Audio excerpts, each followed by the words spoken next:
अस्सलाम वालेकुम viewers, welcome back to my YouTube channel ATH दवाई कलेक्शन। कैसे हैं आप सब लोग? उम्मीद करती हूँ आप सब लोग खैरियत से होंगे। व्यूअर्स, आज का मेरा टॉपिक है स्पाइक टैबलेट कि स्पाइक टैबलेट क्या है।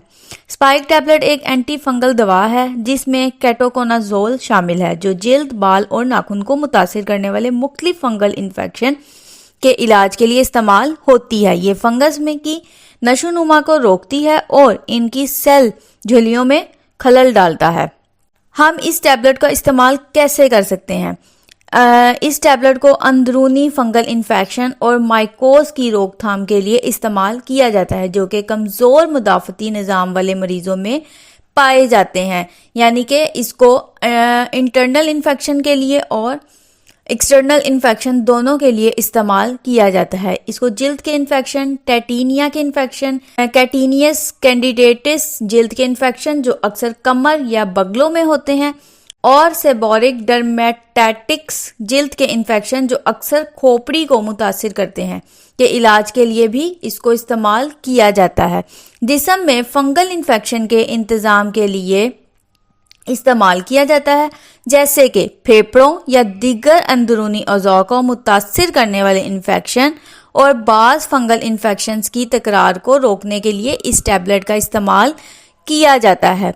अगर हम इसकी पैकिंग की बात करें तो ये 200 मिलीग्राम की पैकिंग में अवेलेबल होती है और इसको हम दिन में एक बार, जैसे कि 200 मिलीग्राम की पैकिंग में अवेलेबल है तो हम इसको दिन में एक बार इस्तेमाल कर सकते हैं या डॉक्टर की एडवाइस के मुताबिक भी इस्तेमाल कर सकते हैं, या आपकी कंडीशन को देखते हुए इसकी डोज को बढ़ाया जा सकता है। गोली को आपने पूरे 1 गिलास पानी के साथ निगल लेना है और खाना खाने के बाद लेना है, या आपने अपने डॉक्टर की मशवरे से इसको जिस टाइम आपका डॉक्टर आपको रेकमेंड करता है आपने इस टैबलेट का इस्तेमाल उस वक्त करना है।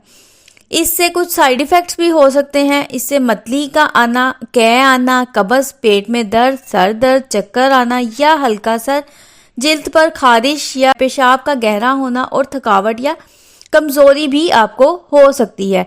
पेट की खराबी हो सकती है, जिल्द की सुर्खी वगैरह भी हो सकती है।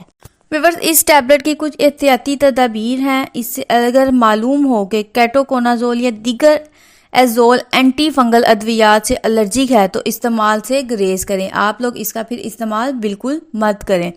जिगर की बीमारी वाले मरीजों में एहतियात की ज़रूरत है क्योंकि ये जिगर के काम को मुतासिर करता है और इसके बाकायदगी निगरानी ज़रूरी है।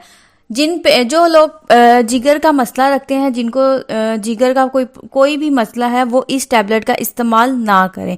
वो अपने डॉक्टर से पहले मशवरा करें और फिर उसको इसका इस्तेमाल करें। हमल और दूध पिलाने वाली माएँ भी इस टैबलेट का इस्तेमाल ना करें। अगर आपने इस्तेमाल करना है तो अपने डॉक्टर से मशवरा करें और उसके बाद इस टैबलेट का इस्तेमाल करें। बाज़ दवाओं जैसे फरारफ्रीन, फेनिटोइन और या ओरल बायोग्लाइसेमिक एजेंटों के साथ बेक वक्त इस्तेमाल करने पर मुनफरी असरात हो सकते हैं। तो व्यूअर्स, हमारा काम होता है वीडियो को इंफॉर्मेशन देना और आप लोगों ने वीडियो देख के किसी भी टैबलेट का इस्तेमाल, किसी भी मेडिसिन का इस्तेमाल नहीं करना। आपने पहले अपने डॉक्टर से रेकमेंड करवानी है, उससे मशवरा करना है, फिर ही आपने टैबलेट का इस्तेमाल करना है। और इस टैबलेट को यूज़ करने के दौरान ग्रेपफ्रूट और ग्रेपफ्रूट का रस पीने से गुरेज करना है, बिल्कुल नहीं पीना क्योंकि ये खून में केटोकोनाजोल की सतह को बढ़ा सकते हैं। तो व्यूअर्स, ये थी तमाम इन्फॉर्मेशन स्पाइक टैबलेट के बारे में। उम्मीद करती हूँ आपको मेरी आज की इन्फॉर्मेशन पसंद आई होगी। अगर आपको मेरी इन्फॉर्मेशन पसंद आई तो मेरी वीडियो को लाइक करें, शेयर करें, मेरे चैनल को सब्सक्राइब करें और बेल आइकन को ज़रूर प्रेस कर लें ताकि आने वाली हर न्यू इन्फॉर्मेटिव वीडियो का नोटिफिकेशन आप तक पहुँचता रहे।